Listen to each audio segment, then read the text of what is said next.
Okay, welcome back to Camera Basics Part 2 on Aperture. Everything you need to know about Aperture and how it affects images. My name's Oliver Lundy, I'm a photographer from the UK. This is part of my bigger complete photography course. By all means go back and check other episodes if this is your first one.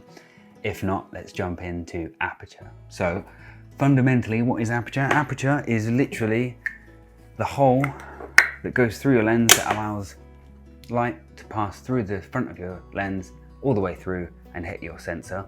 It can change sizes. There's an iris inside which closes and opens that allows you to change the size of the hole. The bigger the hole, the more light comes through. The smaller the hole, the less light comes through. And that is pretty much what Aperture is. So that's what Aperture is. It's sometimes referred to as f-stop, and on your camera it's quite often got a little F before you see it on your camera settings window.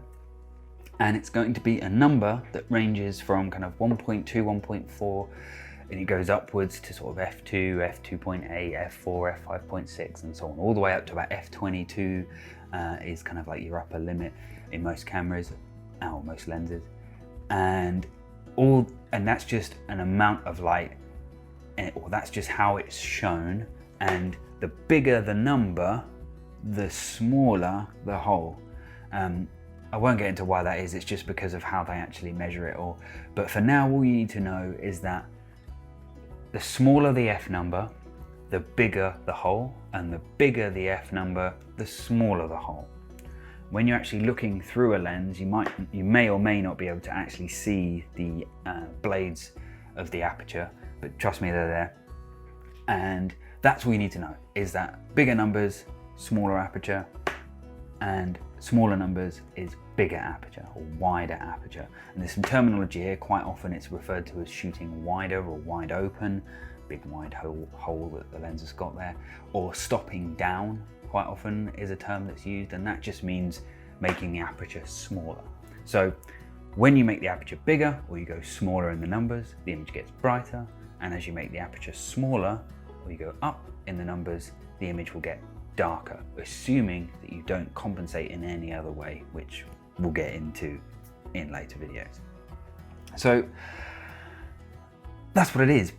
The only other thing you need to know is that each setting within the exposure triangle that we talked about briefly in the last video has a kind of secondary impact on the image. So as well as making an image brighter and darker, it also makes in Aperture's case, it actually affects the depth of field. And the depth of field is just a term that is used to describe how much of the image from the closest thing to you to the furthest thing away is in focus, or is in acceptable focus.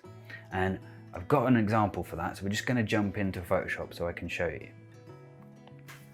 Okay, so here we are in Photoshop, and I've got rid of all the unnecessary stuff. I'm going to be covering a whole lot of videos on Photoshop and how to use it, but for now all you need to know is that the image that we're looking at was a series of 5 different photos that I took just to show you what depth of field is. So on the bottom here you can see we've got the size of the aperture, and this is what it looks like when you actually see it inside the lens. So you've got f1.4, that's quite wide open, and all the way through to f22, which is almost completely shut down. Now I shot all of these on a tripod, and I was able to increase my shutter speed or decrease my shutter speed in order to keep them the same brightness. So I've adjusted the other settings to make sure that the images are the same brightness, because if I did this without doing that, the image would get darker each time until this one was almost completely black. Don't worry too much about that, we're going to cover that in the next episode. What I want you to focus on here is that I've changed nothing. The camera hasn't got any further away, the lens is the same, but I've focused on this point here. So this line, that's where I put the focus point. And in this first image, you can see here, just change here so you can see it, and I've put a tape measure on and I've lined up a whole bunch of matches so that you can see how many of them are in focus. So this focus line here, that one in this image is in focus, and if we zoom in here, over here, this one's in focus, this one's in focus, So two or three, just about. But then they start to get progressively blurrier and blurrier as we move further and further back in the image.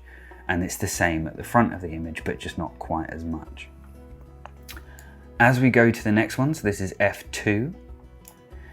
It's the same focus point, but now you can see we've got 1, 2, 3, 4, 5 images maybe that are kind of acceptably in focus.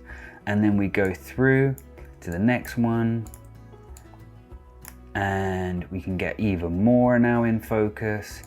We're at f8 now, and almost all of them are in focus, and only the top ones are starting to go a bit blurry, and the very closest ones.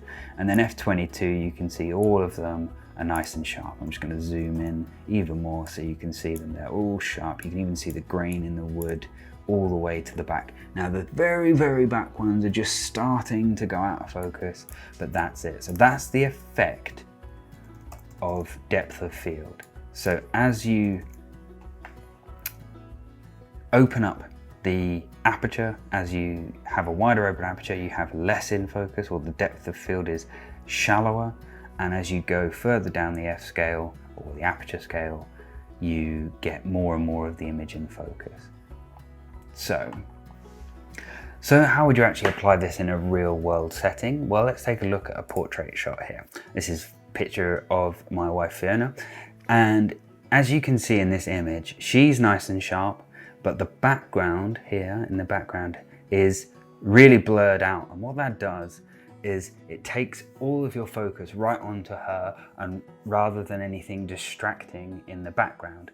And it's called subject separation, and it's typically used in portraiture like this to draw focus on your subject rather than on the background. So this is an example of where I've used a very wide open aperture, or a low f number. I think it was 1.4 if I remember correctly. And what that does is it separates the background. If I had shot it at, say, f16 or f22, the entire image would be in focus, and all of that in the background here, that's actually a bush, and then there's a sort of cliff top here. All of that would be in focus, and it would be drawing your eye away from the subject of this photo, which is Fiona. So, in opposition to that, in landscape photography, generally speaking, we want the whole image to be in focus. We want everything from the front all the way to the back to be in focus. And as you can see in this landscape image up in the Surrey Hills, the whole image from the very, very front, where all of this shrubbery is, all the way to the back and into the very distance is all tack sharp. And that's generally speaking what you want with landscape photography. So this image would have been shot either at sort of f8 to f11 or higher.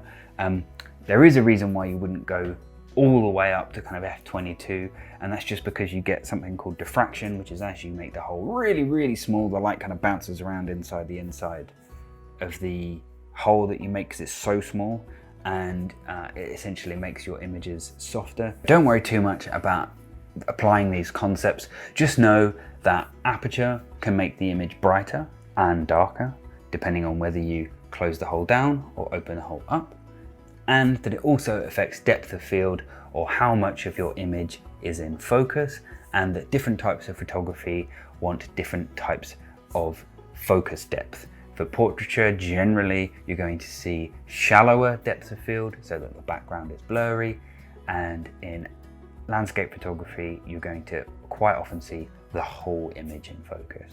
So that's what aperture is. It's the hole in the lens. It controls brightness, and it controls how much of your image is in focus. And that's all you need to know right now.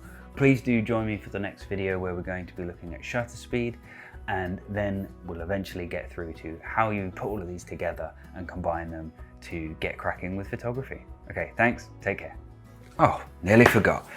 An exercise. So if you can already take photos and you are happy with shooting in manual, then this exercise is for you. If not, come back to this one once you've done the later videos and you're happy shooting in manual.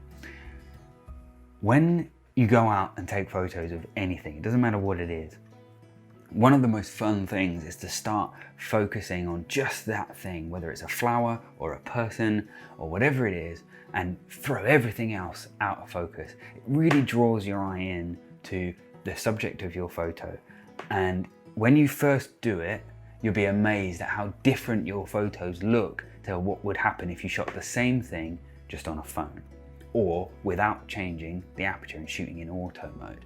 So what we used to do is go out, pick a subject. It could be a flower, a toy, a person, it doesn't matter. Something that you can get close to. Get as close as you can to it without it losing focus, because every lens will have a minimum focus distance. So you can't focus all the way up to the front of a lens unless it's a very specialized lens, particularly for that purpose, which is called a macro lens.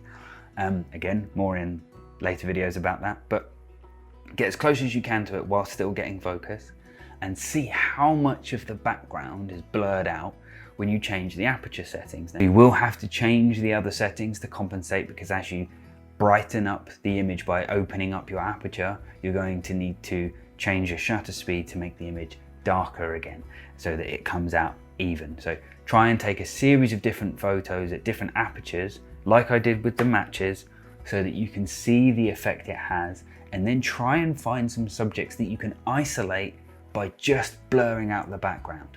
Have fun with that, and I'll see you in the next video.